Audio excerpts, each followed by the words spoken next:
ಈ ಮಾನವನ ಜೀವನದಲ್ಲಿ ಅನೇಕ ಸಂಬಂಧಗಳಿರ್ತವೆ. ಆದರೆ ಕೆಲವು ಸಂಬಂಧಗಳು ಬರ್ತಾವೆ, ಕೆಲವು ಸಂಬಂಧಗಳು ಹೋಗ್ತವೆ. ಇನ್ನು ಕೆಲವು ಸಂಬಂಧಗಳು ಸ್ವಾರ್ಥದಿಂದ ಕಟ್ಟಲ್ಪಟ್ಟಿದ್ದರೆ, ಇನ್ನೂ ಕೆಲವು ಹೃದಯದಿಂದ ಬೆಳೆದಿರ್ತವೆ.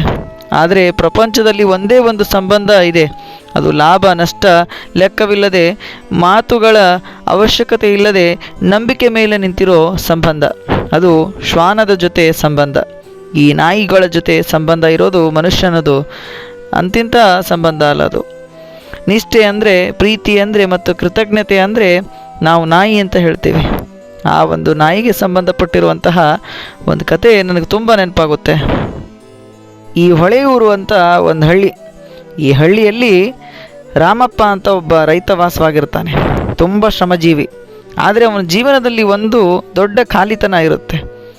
ಒಂದು ಸಂಬಂಧಗಳು ಯಾವುದು ಕೂಡ ಅವನಿಗಿರೋದಿಲ್ಲ, ಕುಟುಂಬಗಳಿರೋದಿಲ್ಲ, ಯಾವ ಸಂಬಂಧಿಕರು ಇರೋದಿಲ್ಲ. ಹೆಂಡತಿ ಕೆಲವು ವರ್ಷಗಳ ಹಿಂದೆ ಅವಳು ಕೂಡ ಯಾವುದೋ ಒಂದು ಕಾಯಿಲೆಯಿಂದ ಸಾವನ್ನಪ್ಪಿರ್ತಾಳೆ. ಮಕ್ಕಳು ಇರೋದಿಲ್ಲ. ಒಂದು ರೀತಿಯ ಅವನ ಜೀವನ ಹೆಂಗಂದರೆ ಬರಡು ಭೂಮಿ ಥರ ಆಗಿರುತ್ತೆ. ಯಾವ ಸಂಬಂಧಗಳು ಭಾವನೆಗಳು ಇಲ್ಲದೆ ಇರುವಂತಹ ಈ ರಾಮಪ್ಪ ತಾನಾಯಿತು ತನ್ನ ಹೊಲದಲ್ಲಿ ಕೆಲಸ ಮಾಡೋದಾಯಿತು, ಇಷ್ಟೇ ಅವನ ಕೆಲಸ ಆಗ್ತಿತ್ತು. ಒಂದಿನ ರಾಮಪ್ಪ ಹೊಲದಲ್ಲಿ ಕೆಲಸ ಮಾಡ್ತಿರ್ತಾನೆ. ಮಳೆ ಜೋರಾಗಿ ಬರ್ತಾ ಇರುತ್ತೆ. ಮಿಂಚು ಗುಡುಗು ಎಲ್ಲವೂ ಕೂಡ ಇರುತ್ತೆ. ಅಷ್ಟರಲ್ಲಿ ಅವನಿಗೆ ಒಂದು ಶ್ವಾನದ ಶಬ್ದ ಕೇಳಿಸುತ್ತೆ. ಈ ನಾಯಿ ಮರಿಯ ಒಂದು ಶಬ್ದ ಕೇಳಿಸುತ್ತೆ. ಎಲ್ಲಿಂದ ಕೇಳಿಸ್ತಾ ಇದೆ ಅಂತ ಯೋಚನೆ ಮಾಡ್ತಾನೆ. ಯೋಚನೆ ಮಾಡಿ ಅತ್ತ ಇತ್ತ ನೋಡ್ತಾನೆ, ಅಲ್ಲೆಲ್ಲೂ ಕೇಳೋದಿಲ್ಲ. ಮುಂದೆ ಹೋಗಿ ನೋಡ್ತಾನೆ, ಒಂದು ಚಿಕ್ಕ ನಾಯಿ ಮರಿ ಮಣ್ಣಿನಲ್ಲಿ ನಡುಕೊಂಡು ಕೂತಿರುತ್ತೆ. ಮೈಯೆಲ್ಲ ಒದ್ದೆಯಾಗಿದೆ, ಮೈ ತುಂಬ ಕೆಸರತ್ತಿದೆ, ಕಣ್ಣುಗಳಲ್ಲಿ ಭಯ, ದೇಹದಲ್ಲಿ ಗಾಯಗಳಾಗಿವೆ ಅದಕ್ಕೆ. ಈ ರಾಮಪ್ಪ ಅದರ ಹತ್ರ ಹೋಗಿ ನೋಡ್ತಾನೆ. ಅಯ್ಯೋ ಪಾಪ ನಾಯಿ ಮರಿ, ನಿನ್ನ ತಾಯಿ ಎಲ್ಲಿ ಹೋಗಿದೆ ಏನೋ, ನಡಿ ನಾನು ಕರ್ಕೊಂಡು ಹೋಗ್ತೀನಿ ಅಂತ ಆ ರಾಮಪ್ಪ ಆ ನಾಯಿ ಮರಿಯನ್ನು ಹೃದಯ ಕರಗಿ ಕರ್ಕೊಂಡು ಹೋಗ್ತಾನೆ. ಬಾ ಇಲ್ಲಿಂದ ಹೋಗೋಣ, ನನ್ನ ಜೊತೆ ನಡಿ, ನಮ್ಮ ಮನೆ ಕರ್ಕೊಂಡು ಹೋಗ್ತೀನಿ ಅಂತ ಹೇಳಿ ಅದನ್ನು ಕರ್ಕೊಂಡು ಹೋಗ್ತಾನೆ. ಈಗ ಒಂದು ಹೆಸರಿಡಬೇಕಲ್ಲ, ದಿನಾಲೂ ಅದನ್ನು ಕರಿಬೇಕಲ್ಲ ಒಂದು ಹೆಸರಿಂದ. ಏನು ಹೆಸರಿಡಬೇಕು ಅಂತ ಗೊತ್ತಿಲ್ಲದೆ ಅದಕ್ಕೆ ಒಂದು ಹೆಸರನ್ನು ನೋಡಿ ಸಂಪೂರ್ಣ ಅಂತ ಹೆಸರಿಡ್ತಾನೆ. ದಿನಗಳು ಕಳೀತಾ ಹೋಗುತ್ತೆ. ಸಂಪೂರ್ಣ ನಿಧಾನವಾಗಿ ಆ ನಾಯಿ ಮರಿ ದೊಡ್ಡದಾಗ್ತಾ ಬರುತ್ತೆ.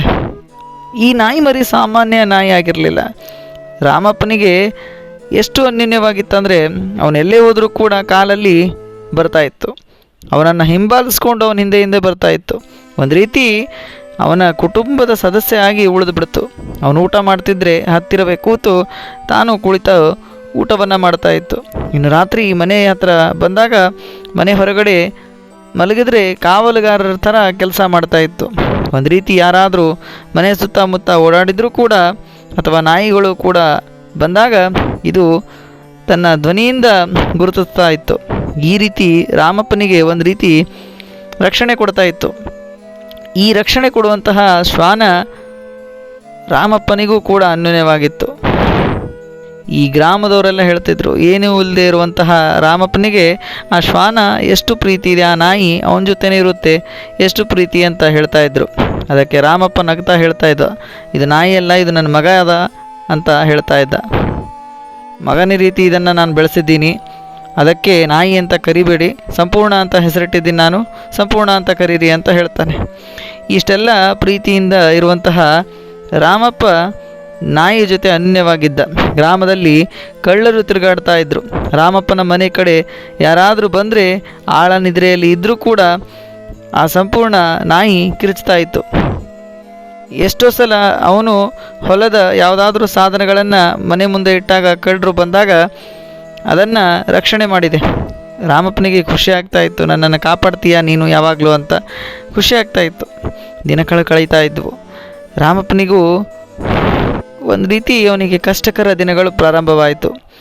ಮಳೆ ಬರೋದು ನಿಂತುಬಿಡ್ತು, ಬೆಳೆ ಹಾಳಾಗ್ತಾ ಬಂತು, ಹಣದ ಕಷ್ಟ ಶುರುವಾಯಿತು. ಅವನ ದಿನಗೂಲಿ ಕೆಲಸದ ಎಲ್ಲ ಕೆಲಸಗಾರರನ್ನು ಹುಡುಕಿ ತರಬೇಕಾಗಿತ್ತು. ಅಂತಹ ಒಂದು ಸಂದರ್ಭ ಬಂದಾಗ ಏನು ಊಟವಿಲ್ಲದೆ ಏನೂ ಇಲ್ಲದೆ ಬದುಕ್ತಾ ಇದ್ದ. ಎಷ್ಟೋ ಸಲ ಉಪವಾಸ ಮಲಗಿದ್ದೇ ಹೆಚ್ಚು. ಹೀಗೆ ಒಂದಿನ ರಾಮಪ್ಪ ದಿನಗಳನ್ನು ಕಳಿಬೇಕಾದ್ರೆ ಅನಾರೋಗ್ಯಕ್ಕೆ ಒಳಗಾಗ್ತಾನೆ. ಊಟ ಕಡಿಮೆ ಆದಾಗ ಅನಾರೋಗ್ಯ ಬರೋದು ಸಹಜ. ಒಂದು ರೀತಿ ಅವನಿಗೆ ಜ್ವರದಿಂದ ಪ್ರಾರಂಭವಾಗಿ ದೌರ್ಬಲ್ಯ ಸ್ಟಾರ್ಟ್ ಆಯಿತು. ದೌರ್ಬಲ್ಯದಿಂದ ಅವನು ಹಾಸಿಗೆಯನ್ನು ಹಿಡಿತಾನೆ. ಮನೆಗೆ ಆಹಾರವೇ ಇರಲಿಲ್ಲ. ಆ ಶ್ವಾನಕ್ಕೂ ಕೂಡ ಆಹಾರ ಹಾಕಬೇಕಂದ್ರೂ ಕೂಡ ಇರಲಿಲ್ಲ. ಅಕ್ಕಪಕ್ಕದವರು ಏನಾದರೂ ತಂಗಳ ಅದು ಇದು ಕೊಟ್ಟಾಗ ಅದನ್ನು ತಿಂದು ಆ ಸಂಪೂರ್ಣ ಬಂದು ಬಾಗಿಲ ಹತ್ರ ಕೂಡ್ತಾಯಿತ್ತು. ಆಗಾಗ ತಂಗಳ ಈ ರೊಟ್ಟಿ ಅಂತ ಹೇಳ್ತೀವಲ್ಲ, ಅದನ್ನು ತಂದು ಆ ಸಂಪೂರ್ಣ ನಾಯಿ ಈ ರಾಮಪ್ಪನ ಮುಂದೆ ಹಾಕ್ತಾಯಿತ್ತು. ಓಡಾಡೋಕ್ಕೆ ಆಗ್ತಾ ಇರಲಿಲ್ಲ. ಆ ರೀತಿ ಸಂದರ್ಭಗಳು ರಾಮಪ್ಪನು ಕಂಡಿದ್ದ. ಈ ರಾಮಪ್ಪ ಇರುವಂತಹ ಮನೆ ಯಾವ ರೀತಿ ಇತ್ತು ಅಂದರೆ, ಊರಿಂದ ಸ್ವಲ್ಪ ಆಚೆನೇ ಇತ್ತು. ಎಲ್ಲ ಮನೆಗಳಿಗೂ ಅಂತರ 2-3 ಕಿಲೋಮೀಟರ್ ಇತ್ತು. ಆ ರಾತ್ರಿ ರಾಮಪ್ಪ ಮಲಗಿದ್ದಾಗ ಭಾರಿ ಮಳೆ ಬರುತ್ತೆ. ಭಾರಿ ಮಳೆಯಿಂದ ಗ್ರಾಮದಲ್ಲಿ ಪ್ರವಾಹ ಉಂಟಾಗುತ್ತೆ. ನದಿ ತುಂಬಿ ಜೋರಾಗಿ ಹರಿತಾ ಇದೆ. ರಾಮಪ್ಪನ ಮನೆಯ ಹತ್ರ ನೀರು ನಿಂತುಬಿಟ್ಟಿವೆ. ಅಕ್ಕಪಕ್ಕ ಕೂಗಿದರೆ ಯಾರೂ ಬರ್ತಾ ಇಲ್ಲ. ಇತ್ತ ಆ ಒಂದು ಶ್ವಾನವು ಬೊಗಳಿದ್ರೂ ಕೂಡ ಯಾರೂ ಕೇಳಿಸ್ಕೋತಾ ಇಲ್ಲ. ನೀರಿನ ಮಟ್ಟ ಏರ್ತಾ ಬಂತು. ರಾಮಪ್ಪ ಜೋರಾಗಿ ಕಿರಿಸ್ತಾ ಇದ್ದಾನೆ, ಯಾರಾದರೂ ಕಾಪಾಡಿ, ನನ್ನನ್ನು ಕಾಪಾಡಲಿಲ್ಲಂದ್ರೂ ಪರವಾಗಿಲ್ಲ, ನನ್ನ ನಾಯಿಯನ್ನು ಉಳಿಸಿ ಅಂತ ಬೇಡ್ಕೊಳ್ತಾ ಇದ್ದಾನೆ. ಆಗ ಮಳೆ ಸ್ವಲ್ಪ ಹೊತ್ತು ನಿಂತ ನಂತರ ಈ ನಾಯಿ ಬೊಗಳೋದು ಜೋರಾಗಿ ಕೇಳಿಸ್ತು. ಊರಿನ ಜನ ಯಾಕೋ ಬೊಗಳ್ತಾ ಇದೆ, ಹೋಗಿ ನೋಡೋಣ. ಅರೆ, ಆ ರಾಮಪ್ಪ ಇರುವಂತಹ ಮನೆ ತುಂಬ ಆಳಕ್ಕೆ ಇದೆ, ಏನಾದರೂ ನದಿ ನೀರು ಬಂದ್ಬಿಟ್ಟವೋ ಏನೋ ಅಂತ ಹೋಗಿ ನೋಡ್ತಾರೆ. ಅದಕ್ಕೆ ಈ ಶ್ವಾನ ಬೊಗಳ್ತಾ ಇರ್ಬೋದು ಅಂತ. ಈ ರಾಮಪ್ಪನ ಸಂಪೂರ್ಣ ನಾಯಿ ಮನೆ ಮೇಲೇರಿ ಬೊಗಳ್ತಾ ಇದೆ. ಇದನ್ನು ನೋಡಿದ ಜನ ಖಂಡಿತವಾಗಲೂ ರಾಮಪ್ಪ ಉಳಿದಿರ್ಬೋದು ಅಥವಾ ಇಲ್ವೋ ಅಂತ ಸಂಶಯ ಮೇಲೆ ಬರ್ತಾರೆ. ಒಳಗಡೆ ಬಂದು ನೋಡ್ತಾರೆ, ಅಲ್ಲಿ ರಾಮಪ್ಪ ಇರಲಿಲ್ಲ. ಅವನು ನೀರಿನಲ್ಲಿ ಮುಳುಗಿ ಅಲ್ಲೇ ಪ್ರಾಣ ಬಿಟ್ಟಿದ್ದ. ಆ ಸಂಪೂರ್ಣ ನಾಯಿನೂ ಕೂಡ ಅಲ್ಲೇ ಮನೆ ಹತ್ರ ಕುಳಿತುಕೊಂಡು ಬೊಗಳ್ತಾ ಇತ್ತು. ಕೆಳಗಡೆ ಅದನ್ನು ಇಳಿಸಿ ತಂದರು. ಒಂದು ರೀತಿಯ ಕಣ್ಣೀರು, ಒಂದು ರೀತಿಯ ಭಯ ಎಲ್ಲವೂ ಆ ನಾಯಿ ಮುಖದಲ್ಲಿ ಕಾಣ್ತಾ ಇತ್ತು. ಮುಂದೆ ನನಗೆ ಯಾರ ಗತಿ ಅನ್ನುವಂತಹ ಸಂದರ್ಭ ಆ ಒಂದು ನಾಯಿಯ ಮುಖದಲ್ಲಿ ಕಾಣ್ತಾ ಇತ್ತು. ಇದನ್ನು ನೋಡಿದ ಜನ ಮನಸ್ಸು ಕರಗುತ್ತೆ.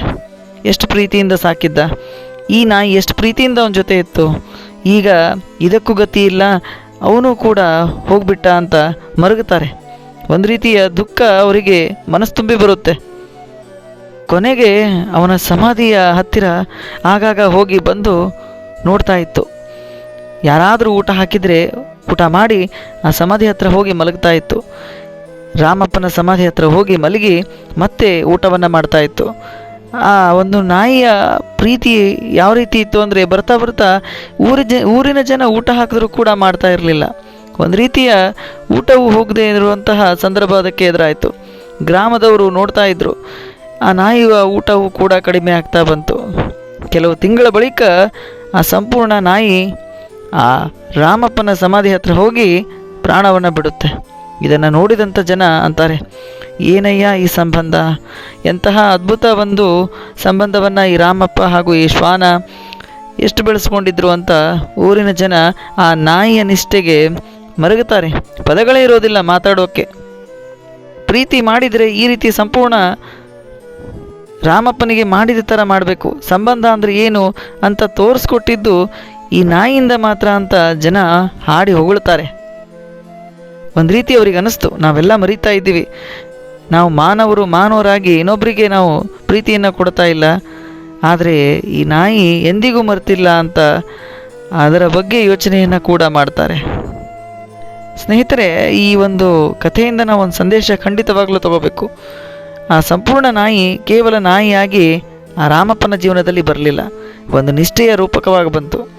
ಮಾನವರು ಕೆಲವೊಮ್ಮೆ ಸಂಬಂಧಗಳನ್ನು ಮರೆತು ಬಿಡ್ತೀವಿ, ಪ್ರೀತಿಯನ್ನು ಪರಿಸ್ಥಿತಿಯ ಅನುಗುಣವಾಗಿ ನಾವು ಬದಲಾಯಿಸ್ಕೊಳ್ತೀವಿ.